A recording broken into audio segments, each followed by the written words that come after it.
Naging matagumpay ang isinagawang tsunami drill ng Tabaco City Disaster Risk Reduction Management Office sa Purok 6, Barangay San Carlos kahapon. Ayon kay Gilasio Mulato Jr., 50 residente o 20 household ang nakiisa sa kanilang aktibidad. Layunin umano nilang magbigay ng mga bagong kaalaman sa mga residente at ihanda ang mga ito sa panahon ng kalamidad, lalo na yaong mga barangay na malalapit sa dalampasigan. We have 15 barangays including the 5 barangays sa San Miguel Island. Kakailangan lahat sila, no? But we also a dialogue with the punong barangays and the barangay officials subject to the availability ng kanilang mga residents then and of course yung ating mga barangay officials. So as much as possible matapos natin to within this year.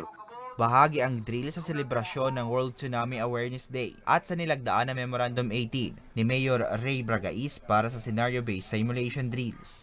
Information education campaign doon sa ating mga kababayan. So I encourage everyone, especially those residing near the coastline, na kailangan makapag-participate and cooperate sa ating gobyerno para po sa kaligtasan nila in case magkaroon tayo ng mga tsunami and other calamities na tatama po sa ating lugar.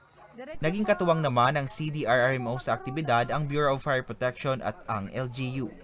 Para sa mga balitang Tatak Bicol, Hercules Barbacena.